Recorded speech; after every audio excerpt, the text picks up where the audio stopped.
Hello everyone, welcome to my channel. अगर आप channel पर नए हैं तो चैनल को सब्सक्राइब कर लें और मुझे सपोर्ट करें। तो चलिए शुरू करते हैं इस ड्रामा का हिंदी एक्सप्लेनेशन का एपिसोड 2। वुजुल जैसे ही जो इन्हा को बाइट करने वाला था, जो इन्हा पहले ही उसके गर्दन पर बाइट कर देती है, जिस वजह से वह काफ़ी ज़ोर से चिल्लाया और तभी बेहोश हो गया। जो इन्हा जैसे ही वापस जाने लगी तभी उसने नोटिस किया कि यह तो उठ ही नहीं रहा है। उसने वुजुल के पास आकर उसकी हार्ट बीट चेक करी तो उससे पता चला उसकी धड़कनें बंद थी। क्योंकि वुजुल एक वैम्पायर था इसलिए उसकी हार्ट बीट नहीं हो रही थी, मगर जो इन्हा को लगा कि यह मर तो नहीं गया, इसलिए वह वुजुल को अपने साथ हॉस्पिटल ले गई, जहां सभी डॉक्टर वुजुल को उठाने की पूरी कोशिश करते हैं, पर कंटिन्यूसली हार्ट बीट बंद आने लगी तो डॉक्टर ने उसे मरा हुआ घोषित कर दिया। ये सुनकर जो इन्हा के होश उड़ गए कि सिर्फ बाइट करने से कोई कैसे मर सकता है। लेकिन वह जैसे ही वहां से बाहर गई तब एक दूसरा पेशेंट आता है जिसके सिर पर लगी चोट की वजह से बहुत खून निकल रहा था, जिसकी खून की स्मेल से वुजुल उठ जाता है। वुजुल उस आदमी का खून देखकर वैम्पायर फॉर्म में आने वाला था, बट वो खुद पर कंट्रोल कर लेता है क्योंकि वह इंसानों का खून नहीं पीता है। तभी एक डॉक्टर की नज़र उस पर पड़ती है और वह शॉक्ड हो जाता है, शोर मचाने लगा कि यह जिंदा कैसे हो सकता है। तभी जो इन्हा उसके पास आई और वह भी चौंक गई। तभी वुजुल गुस्से में जो इन्हा के पास आया क्योंकि वह भूला नहीं था वह जो इन्हा की वजह से इंसान नहीं बन पाया था, क्योंकि जो इन्हा ने 100 साल के लिए लेटे हुए वुजुल को 100 साल होने से एक दिन पहले ही उठा दिया था और वुजुल इंसान नहीं बन पाया था। तभी जो इन्हा को नर्स बिल पे करने को कहती है क्योंकि वो वुजुल को हॉस्पिटल लेकर आई थी तो उसे सारा बिल पे करना पड़ता है, जो कि बहुत ज़्यादा था। वुजुल यह देखकर शॉक्ड होता है कि अब किस तरह के नोट चलने लगे। फिर इन्हा बाहर आकर वुजुल को बहुत सुनाती है, तुम क्यों मेरे घर आकर बेहोश हुए, मेरा इतना पैसा लग गया। फिर जो इन्हा टैक्सी में बैठकर चली गई ताकि वुजुल से अपना पीछा छुड़वा सके। फिर वुजुल बेचारा परेशान हो गया, मैं अकेले घर कैसे जाऊंगा। वुजुल पूरे शहर को देखने लगा कि 100 साल बाद शहर बिल्कुल बदल चुका है। फिर कुछ दूर चलने के बाद वह सोचने लगा कि आखिर मेरा घर किस तरफ है और मैं कहाँ जाऊँ और कैसे पता करूँ कि आखिर मेरा घर कहाँ है।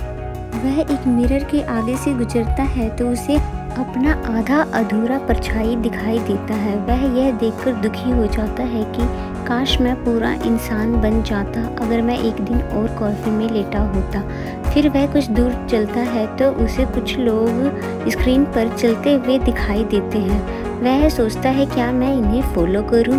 फिर वह एक ब्रिज पे जाके खड़ा हो जाता है और पूरे शहर को देखने लगता है। वह यह देखकर शॉक्ड हो जाता है कि यहाँ दिन और रात का कुछ पता ही नहीं चलता, क्योंकि यहाँ पे रात में भी उजाला है और फिर रोड पर चलने लगता है। तभी एक्सीडेंट होते होते बचता है।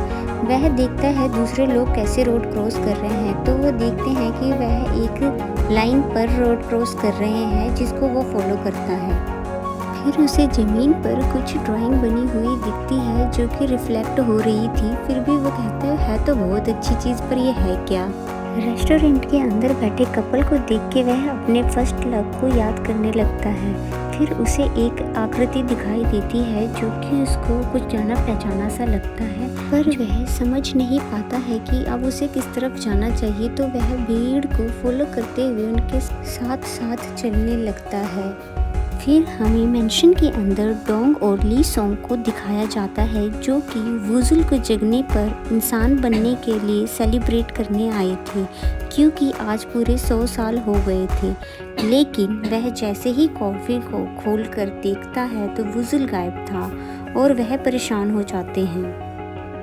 तभी वह शीशा भी उन्हें टूटा हुआ दिखाई देता है, जिस पे ली सोंग मजाक उड़ाता है कि उसने अपना चेहरा आईने में देखा होगा और डर गया होगा, जिस जिसकी वजह से वह कहीं भाग गया होगा, क्योंकि उसे लगता था वो बहुत ही ज़्यादा हैंडसम है। बट ऐसा नहीं था, वो अगली होगा, इसीलिए डर के कहीं छुप गया होगा या भाग गया है। पर डॉन को उसकी चिंता होती है कि आखिर वो कहाँ गए होंगे और इस नए ज़माने में उनका क्या हाल होगा। तभी दूसरी तरफ हमें वुज़ुल को दिखाया जाता है, जो कि चल चल कर थक चुका था, क्योंकि उसने 100 सालों तक ब्लड नहीं पिया था। तभी उसे ब्लड की स्मेल आती है, क्योंकि वह एक ब्लड बैंक के आगे खड़ा था। फिर वह सोचता है क्या मैं जाके अंदर ब्लड पी लूँ। फिर वह कैसे भी अपने आप पे कंट्रोल करता है और ब्लड बैंक के आगे से चला जाता है। फिर वह एक लड़के को बैठा देखता है तो वह उससे अपना एड्रेस पूछने लगता है, पर वह लड़का कोई जवाब नहीं देता, क्योंकि वह फ़ोन में कुछ देख रहा था। तब वह सोचता है कि इस ज़माने में लोग बहरे भी हो चुके हैं। तभी एक लड़की आती है और उसे लेकर टैक्सी में चली जाती है। तभी एक टैक्सी खड़ी होती है और उसे याद आता है कि ऐसी एक टैक्सी में जो इन्हा भी बैठकर चली गई थी, तो वह भी उसे खोलने चाहता है। पर दूसरा लड़का आकर उसमें बैठ जाता है और उसे अपना फ़ोन दिखाकर कहता है ये कैब मैंने बुक किया है और आपको चाहिए तो आप भी बुक कर लीजिए। बेचारे की हालत ख़राब होने लगती है और उसे चक्कर आने लगता है। तभी वह एक कैट को देखता है और उसका पीछा करने लगता है, क्योंकि उसे लगता है यह कैटमैन होगा। फिर हमें जोइनहा को दिखाया जाता है, जो कि अपने पुराने घर पर आई होती है अपना सामान लेने के लिए, और फिर वो अपना घर देखकर सामान लेकर वहाँ से चली जाती है। और दूसरी तरफ हमें वुज़ुल को दिखाया जाता है, जो कि उस कैट का पीछा कर रहा था। फिर वह एक कैट के पास जाकर बैठ जाता है। वो कैट दूध पीने लगती है, तब वो समझ जाता है कि ये कैटमैन नहीं हो सकता है। बेचारा परेशान हो जाता है कि अब भला मैं घर कैसे जाऊंगा। वह कुछ सोच ही रहा था कि तभी 2 लेडीज़ वहाँ पर आती है और उसे ऐसा करते हुए देखती है। ऐसा लगता है जैसे वह कैट को परेशान कर रहा हो, तो वह उसे डांटने लगती है, पर वो समझाता है नहीं ऐसा नहीं है। तो फिर सोचता है क्यों ना मैं इनसे ही अपना एड्रेस पूछ लूँ। तो वह उनसे एड्रेस समझाने के लिए बहुत सारी चीज़ों का बताता है। फिर वे लेडीज़ अपने फ़ोन पर उसके बताए हुए जगहों को ढूंढती है, पर ऐसा कुछ भी सर्च नहीं होता, क्योंकि अब जगहों के नाम बदल चुके हैं। फिर वह एक ओसोसिस टेलर शॉप का नाम बताता है, जहां उसके कपड़े सिलते थे, जो कि उसके घर के पास था। तब वह लेडी को वह जगह मिल जाती है और उसे एक मैप बनाकर दे देती है।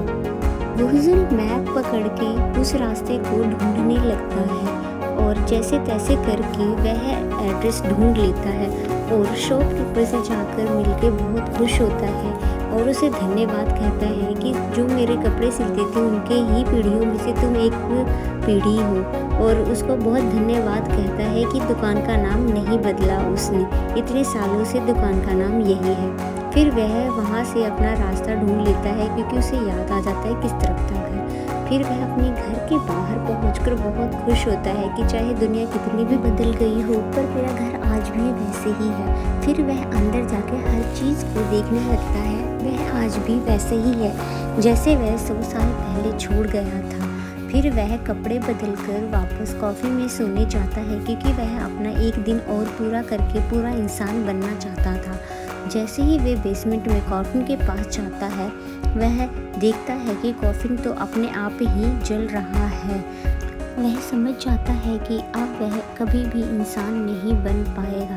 इतने में बाहर जोइनहा भी आ जाती है, जो कि इसे देखकर फिर से चौंक जाती है कि तुम आखिर घर कैसे आ गए।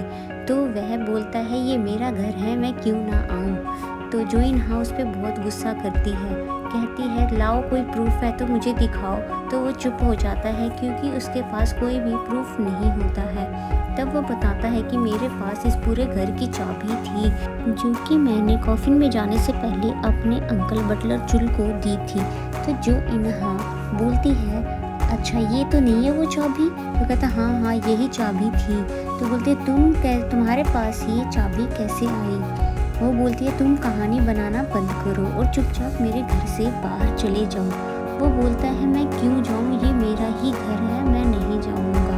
इन दोनों के बीच आर्ग्यू होने लगती है और फिर उसके बाद वो अपनी कहानी बताता है कैसे मैंने 100 साल कॉर्फिन में लेट कर सब कुछ सहा है। इंसेक्ट्स मुझे बहुत तंग करते थे, भूत मुझे डराया करते थे इंसान समझ के।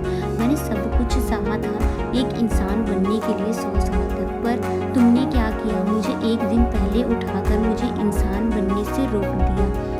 जोइनहा कहती है फिर तुम इंसान नहीं बन पाए, अच्छा तो तुम एक वैम्पायर हो। अच्छा तो एक बात बताओ, तुमने कॉर्फिन में लेटने के बाद ताला क्यों नहीं लगाया और बाहर एक डू नॉट डिस्टर्ब का बोर्ड क्यों नहीं लगाया? तुमने मेरे को पागल समझा हुआ है क्या, ऐसी स्टोरी बता रहे हो तुम? तो वो जोइनहा को एक्सप्लेन करने लगता है, देखो मैं तुम्हें प्रूव करके दिखाता हूँ। वुजुल अपनी बात सच करने के लिए उसे अपनी पावर दिखाने लगता है। पहले अपने दांत बाहर लाने की कोशिश करता है पर वह बाहर नहीं आते। फिर उड़ने की कोशिश करता है पर नहीं उड़ पाता है। फिर सामान उड़ाने की भी कोशिश करता है पर नहीं उड़ा पाता है। यह सब इसलिए होता है क्योंकि वह अब आधा इंसान है और आधा वैम्पायर है, इसलिए कभी उसके पास पावर होंगे और कभी नहीं। तब जोइनहा वुजुल को कहती है, अगर तुम्हारी नौटंकी खत्म हो गई हो तो बाहर निकल जाओ। तब वुजुल जोइनहा को हिप्नोटाइज करने के लिए उसकी आंखों में देखता है, तो उसकी आंखों में अपनी क्लियर इमेज देखकर हैरानी से उसके पास जाता है, क्योंकि यह कैसे पॉसिबल है। बस इसी के साथ यह एपिसोड ख़त्म हो जाता है। अगर आपको मेरा यह एक्सप्लेनेशन पसंद आया तो वीडियो को लाइक करें और कमेंट करके ज़रूर बताएं यह एपिसोड आपको कैसा लगा। तो मिलते हैं नेक्स्ट एपिसोड में, बाय बाय।